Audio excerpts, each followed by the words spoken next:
UP के परिवहन मंत्री दयाशंकर सिंह ने कहा है कि दिल्ली में हिंसा में जिसका भी हाथ है उसे सख्त से सख्त सजा मिलनी चाहिए। वहीं यूपी में कामकाज पर उन्होंने कहा कि भाजपा ने घोषणा पत्र में जो भी वादे किए उनको पूरा करेगी। और देखते हैं दयाशंकर सिंह से ये एक्सक्लूसिव बातचीत।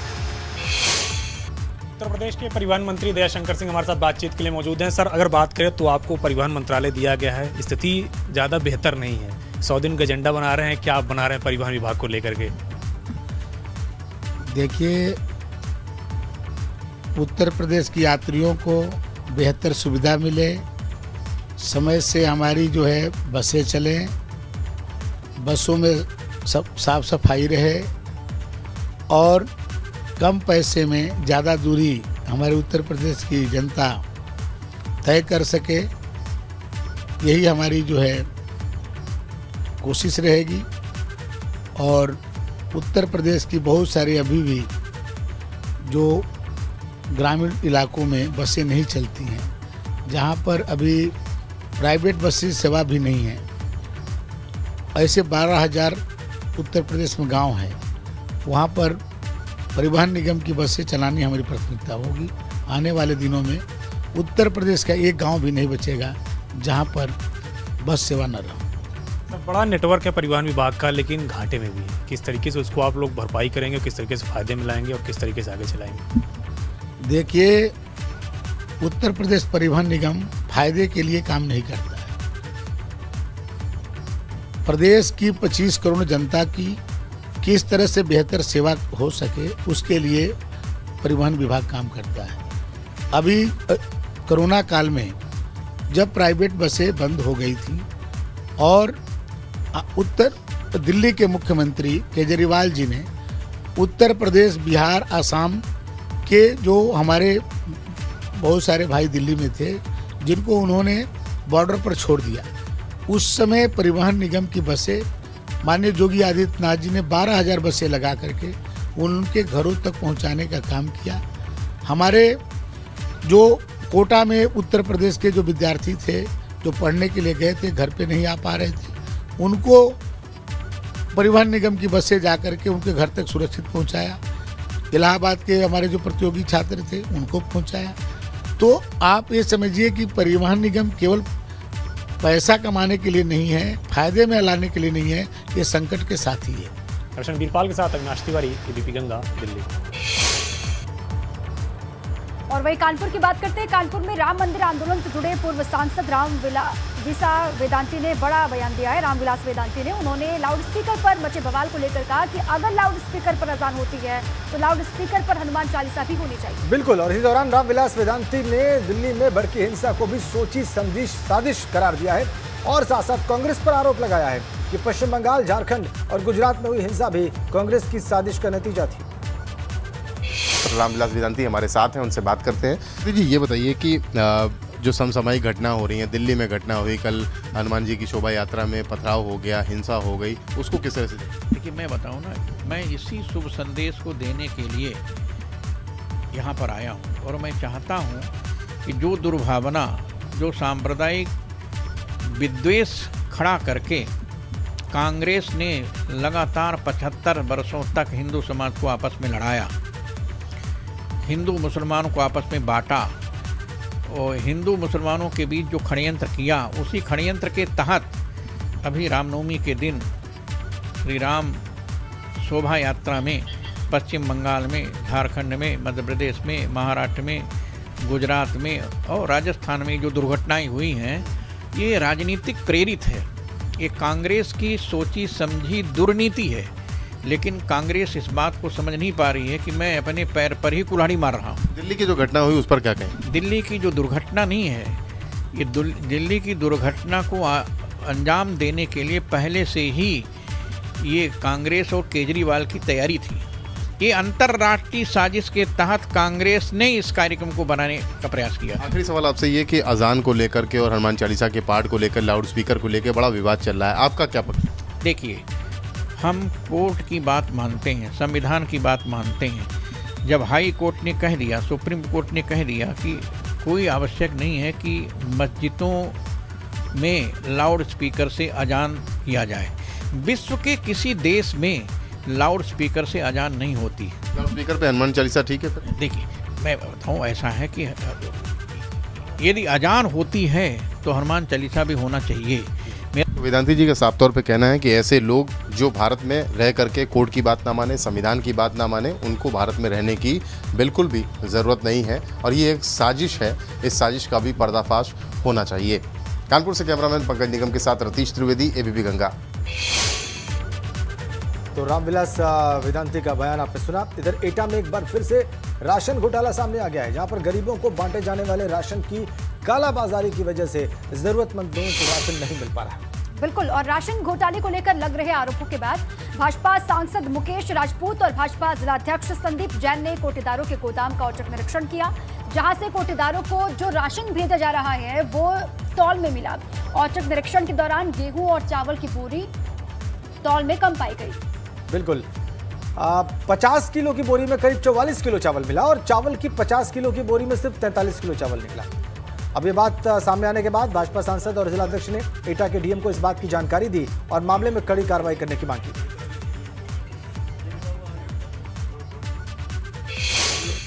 कोटेदारों की शिकायत थी कि हमें साहब गेहूं कम मिलता है, कि हमें 44 किलो की, 45 किलो की, 42 किलो की बोरी 52 किलो की लगा के दी जाती है।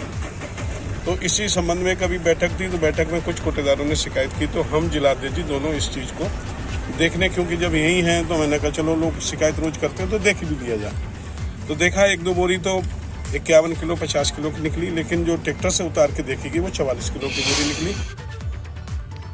और लगातार बढ़ती महंगाई के खिलाफ वाराणसी में समाजवादी पार्टी ने अनोखे तरीके से अपना विरोध जताया। सपा नेता ने महंगाई पर ही चालीसा बना डाला और हनुमान चालीसा की तरफ पाठ करते हुए दिखाई दिए। वाराणसी में ज्ञान व्यापी मुक्ति आंदोलन से जुड़े और भाजपा नेता सुधीर सिंह अपने घरों पर लाउडस्पीकर लगाकर 5 वक्त हनुमान चालीसा का पाठ कर रहे हैं, जिसके विरोध में आज समाजवादी पार्टी के नेताओं ने अपने घरों में लाउडस्पीकर लगाकर महंगाई का गाना बजाकर महंगाई के मुद्दे को जन जन तक पहुंचाने का प्रयास किया।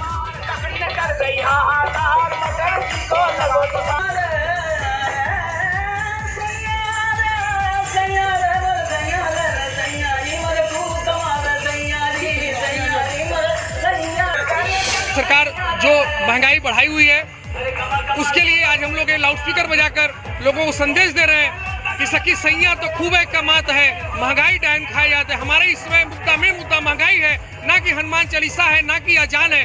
उसी लाउडस्पीकर के माध्यम से हम जनता को बताना चाहते हैं कि हमारी मेन मुद्दा महंगाई है। जो डीजल पेट्रोल का दाम बढ़ गया है, जो शिक्षा महंगी हो गई है, जो बेरोजगारी हो गया है, जो जीडीपी गिर रहा है, उसका हमारा मेन मुद्दा है, ना कि मंदिर मस्जिद अजान हनुमान चालीसा है।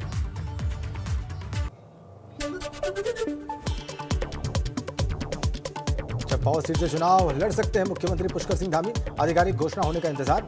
कपकोट, डीडीहाट और धारचूला का भी विकल्प मुख्यमंत्री के पास। सपा से नाराज विधायक आजम खान को ओवैसी की पार्टी ने दिया ऑफर। सीतापुर जेल में बंद आजम खान को भेजी चिट्ठी, लिखा मुसलमानों की हमदर्द पार्टी नहीं है सपा, एआईएमआईएम में शामिल होकर पार्टी कार्यकर्ताओं की करे रहनुमाई। गोरखपुर कमिश्नरेट में सीएम योगी आदित्यनाथ ने किया है बैठक। मंडल के सभी अधिकारियों और जनप्रतिनिधियों के साथ की समीक्षा।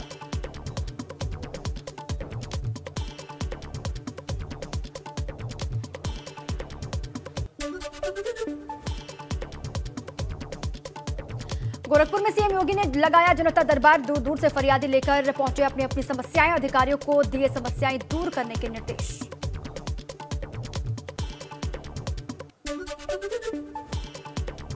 कल होगी भाजपा की प्रदेश स्तरीय बैठक। ओम प्रकाश राजभर पदाधिकारियों के साथ करेंगे बैठक।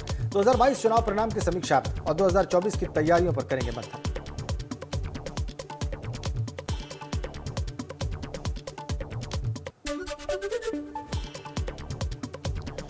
पूर्व मंत्री नकुल दुबे बसपा से किए गए निष्कासित। बसपा सुप्रीमो मायावती ने पार्टी से किया निष्कासित। पार्टी में अनुशासनहीनता अपनाने और पार्टी विरोधी गतिविधियों में शामिल होने पर कार्रवाई।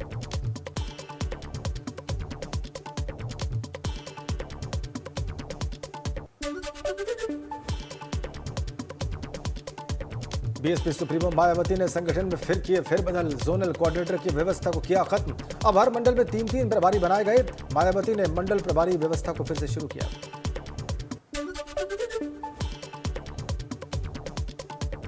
धारचूला से विधायक हरीश धामी का बड़ा बयान, कहा 2027 में कांग्रेस के टिकट पर नहीं लड़ूंगा विधानसभा का चुनाव, सीट छोड़ने पर जनता के सलाह से करेंगे फैसला। आप लोगों ने मुझे बनाया, मैं आपके बीच आऊंगा, आपसे पूछे बगैर कोई प्रश्न नहीं।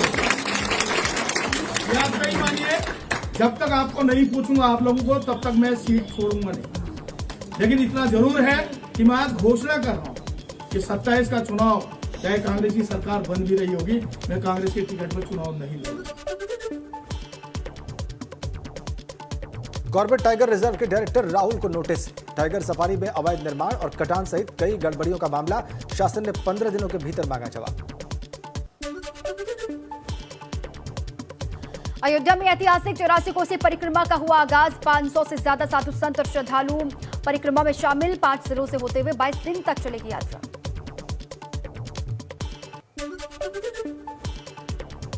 आज कानपुर में पहली बार विश्व हिंदू परिषद की ओर से भव्य रामोत्सव कार्यक्रम का आयोजन, साध्वी ऋतंबरा, भैया जी जोशी, रामविलास वेदांती और वीएचपी के मिलिंद परांदे करेंगे शिरकत। कार्यक्रम में करीब 1.5 लाख लोगों के जुटने का अनुमान। अखिलेश यादव ने पश्चिम बंगाल में हुए उपचुनाव में टीएमसी की जीत पर ममता बनर्जी को दी बधाई, ट्वीट कर शत्रुघ्न सिन्हा को भी दी बधाई। साथ ही कहा, भाजपा का विधानसभा उपचुनाव की सभी सीटें हारना बड़ा संकेत। भीमनगरी में शुक्रवार रात को हुए हादसे के बाद अखिलेश यादव का आगरा दौरा रद्द, हादसे में पूर्व प्रधान राजू की हुई थी मौत, समाजवादी पार्टी ने घटना पर जताया शोक। विकासनगर के चक्राता ब्लॉक में बड़ा हादसा हुआ, बिसु मेले से लौटते वक्त खाई में गिरी ग्रामीणों की गाड़ी, हादसे में 4 लोगों की मौके पर ही मौत, एक शख्स की हालत गंभीर, देहरादून के हायर सेंटर रेफर, एक ही परिवार के थे सभी लोग। प्रयागराज में 5 लोगों की हत्या के मामले में सभी मृतकों की पोस्टमार्टम रिपोर्ट आई सामने, रिपोर्ट के मुताबिक फंदे पर लटकने से हुई परिवार के मुखिया राहुल की मौत, आत्महत्या की बात भी सामने आई। बाकी लोगों की मौत ज्यादा खून बहने और चोट से हुई, परिवार के लोगों की हत्या के बाद राहुल की आत्महत्या करने की आशंका, मामले में नामजद 4 आरोपियों समेत 8 लोग पुलिस हिरासत में, जांच में लगी पुलिस के साथ थे। जहांगीरपुरी हिंसा में बड़ा खुलासा, उपद्रवियों ने चलाई थी गोली, हिंसा के दौरान गोली चलाने वाला आरोपी समेत 14 लोग गिरफ्तार, पुलिस ने आरोपी के पास से पिस्तौल भी बरामद की। राजधानी दिल्ली के जहांगीरपुरी हिंसा का नया वीडियो आया सामने, किसी ने छत से बनाया पथराव का वीडियो में भागते हुए दिखाई दे रहे हैं लोग, हनुमान जयंती पर शोभा यात्रा के दौरान हुआ था बवाल। दिल्ली पुलिस की स्पेशल सेल और क्राइम ब्रांच को सौंपी गई जहांगीरपुरी हिंसा की जांच, दिल्ली पुलिस की 10 टीमें उपद्रव की जांच में जुटी, गृह मंत्रालय ने जांच के आदेश दिए। हिंसा के बाद जहांगीरपुरी इलाके में किए गए सुरक्षा के पुख्ता बंदोबस्त, काफी संख्या में पुलिसकर्मियों को तैनात किया गया, दिल्ली के संवेदनशील जगहों पर बढ़ाई गई पुलिस फोर्स, पुलिस ने नागरिक सुरक्षा बैठक भी बुलाई। दिल्ली के जहांगीरपुरी में हिंसा के बाद यूपी में हाई अलर्ट, धार्मिक और संवेदनशील स्थलों के आसपास बढ़ाई गई सुरक्षा, दिल्ली से सटे गाजियाबाद, गौतम बुद्ध नगर में भी हाई अलर्ट, बॉर्डर से सटे इलाकों में पुलिस सतर्क। दिल्ली में बवाल के बाद बरेली में पुलिस ने किया पैदल गश्त, आईजी के साथ एसएसपी, एसपी सिटी और कई थानों की पुलिस फोर्स रही मौजूद।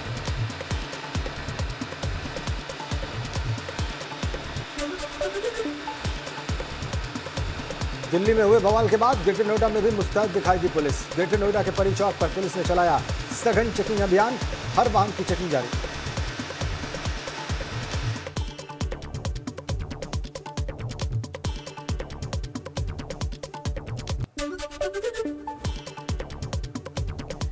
दिल्ली में हनुमान जयंती पर बवाल के बाद बुलंदशहर में भी हाई अलर्ट, रात में DM, SSP, SP city, ADM और सिटी मजिस्ट्रेट की अगुवाई में खुर्जा में पुलिस ने किया फ्लैग मार्च, मंदिरों के बाहर बढ़ाई गई सुरक्षा।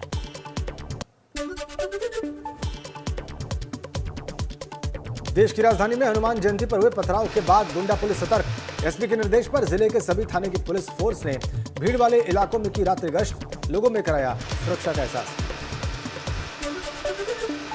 कासगंज में भी हाई अलर्ट के चलते मुस्तैद दिखाई दी पुलिस, शहर भर के धार्मिक स्थलों और मुख्य मार्गों पर पुलिस फोर्स ने किया पैदल मार्च, संवेदनशील इलाकों और चौक चौराहों पर कड़ी निगरानी।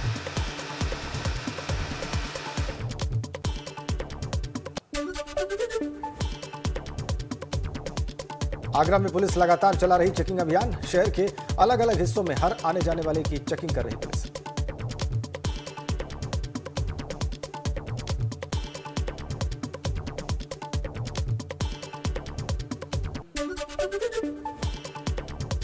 शामली में एसएसपी ने की फुल पेट्रोलिंग। बालाजी शोभा यात्रा पर पुलिस प्रशासन को सतर्कता बरतने के निर्देश। पुलिस को अलर्ट रहने के लिए कहा गया।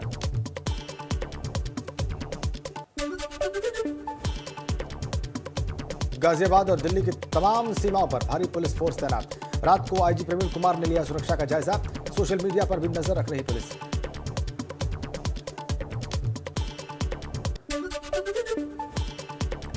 दिल्ली के जहांगीरपुरी में हिंसा के बाद अयोध्या में भी बढ़ती जा रही सतर्कता। चप्पे चप्पे पर पुलिस के जवान तैनात। सुरक्षा व्यवस्था कड़ी कर दी गई है। मंदिरों के आसपास बढ़ाई गई सुरक्षा।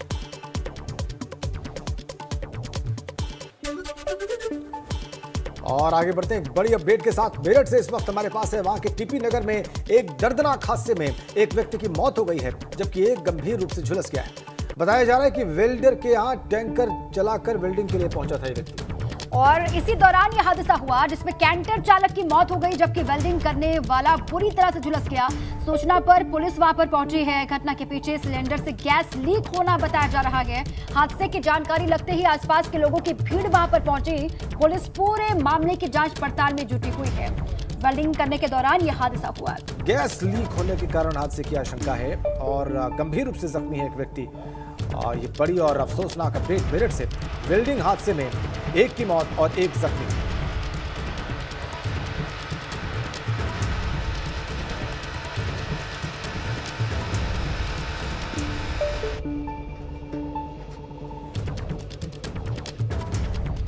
गाड़ी काम कराने के लिए आई थी, तो हमने ड्राइवर से कहा इसका मैनुअल खोल के चेक करा दो। ड्राइवर मैनुअल खोल रहा था, हमारा आदमी सूंघने के लिए गया इसको चेक करने के लिए। इतने में धमाका हो गया। पता नहीं कैसे हुआ कैसे नहीं हुआ।